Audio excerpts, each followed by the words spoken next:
Hello friends, welcome to crypto the one stop solution. इस series है crypto news के बारे में। इसमें हम देखेंगे लेटेस्ट न्यूज़ फ्रॉम ccn.com। तो चलिए शुरू करते हैं। ऑलराइट, सबसे पहले टाइटल देख लेते हैं। That is Coinbase sets sights on crypto derivatives throne left vacant by FTX exchange, opportunity abounds. So ये न्यूज़ लॉन्च हुई थी 29 सितंबर को ऑन ccn.com। इसको हम डिकोड करेंगे। सबसे पहले देख लेते हैं इसका की टेक अवे क्या है। सो इसके पास 4 पॉइंटर्स है। First point is Coinbase has received approval from Bermudian authorities to list the perpetual future contracts for non US customers. तो सबसे पहले बर्मुडा का लोकेशन देख लेते हैं हम कहाँ पे। So Bermuda is located over here. इसको हम जूम इन करेंगे तो देख सकते हैं यहाँ पे this is the location of Bermuda and this is located near the United states of America. तो कॉइनबेस एक्सचेंज ने परमिशन ले लिया फ्रॉम द बर्मुडियन अथॉरिटीज, जो भी नॉन यूएस के कस्टमर्स है उनके लिए, और फ्यूचर्स कॉन्ट्रैक्ट को भी लिस्ट कर दिया अपने एक्सचेंज के ऊपर। सेकेंड पॉइंट है, unlike the traditional futures contract that expire monthly और quarterly, perpetual swaps have no expiration date. ठीक है, तो दो टाइप के कॉन्ट्रैक्ट होते हैं, स्टैंडर्ड एंड परपेचुअल। तो परपेचुअल कॉन्ट्रैक्ट्स जब भी एग्जीक्यूट होते हैं उस पर कोई भी एक्सपिरेशन डेट नहीं होता है, वो कभी भी एक्सपायर नहीं होते। तीसरा पॉइंट ये है कि the traders pay a funding rate based on the difference between the mark and index price of the underlying asset. इसका मतलब ये है कि जो स्पॉट में जो प्राइस लिस्टेड होता है और जो फ्यूचर में प्राइस लिस्टेड होता है, उन दोनों का प्राइस डिफरेंस की वजह से जो ट्रेडर ट्रेड उठाते हैं परपेचुअल कॉन्ट्रैक्ट का, वो प्राइस डिफरेंस की वजह से उनको फंडिंग रेट भी पे करना पड़ता है।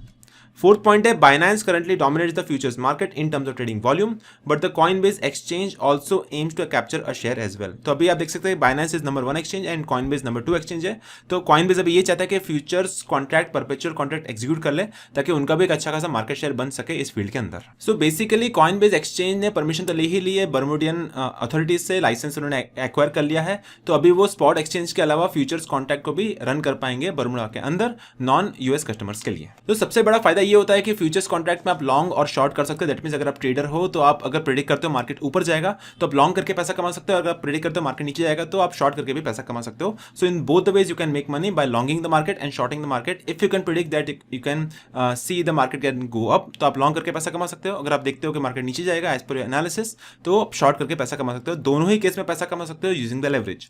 अभी लेवरेज का फायदा ये होता है कि अगर आपका कैपिटल छोटा अमाउंट का है तो छोटे अमाउंट से आप लेवरेज को मल्टीप्लाई करके आप बड़ा ट्रेडिंग वॉल्यूम जनरेट कर सकते हो, तो बड़ा प्रॉफिट भी जनरेट कर सकते हो, लेकिन उसके साथ साथ बड़ा रिस्क भी आता है।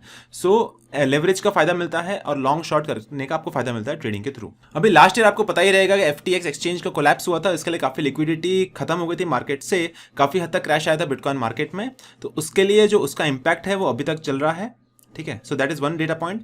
एंड सेकेंडली, जो Binance is the number 1 world's crypto currency exchange, उनका जो ट्रेडिंग वॉल्यूम जनरेट हो रहा है डेली बेसिस पे दैट इज अबाउट $30 बिलियन। तो $30 बिलियन का ट्रेडिंग वॉल्यूम जनरेट होने के बावजूद उनका जो डेली रेवेन्यू बन रहा है in the trading fees that is equal to $9.6 million का ट्रेडिंग रेवेन्यू पर डे।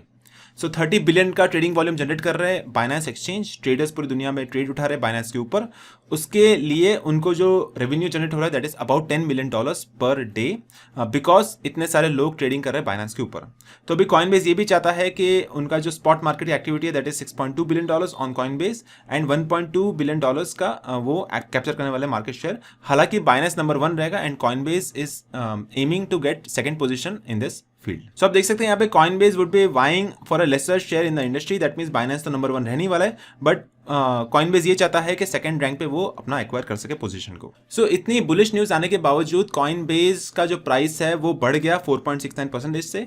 तो जब भी बुलिश न्यूज आते हैं एक्सचेंज की तरफ से तो जो एक्सचेंज का नेटिव टोकन है उसका प्राइस अप्रिशिएट होता है, एंड कभी बेरिश न्यूज आते हैं, फियर होता है तो नेगेटिव पे भी जा सकता है उसका प्राइस।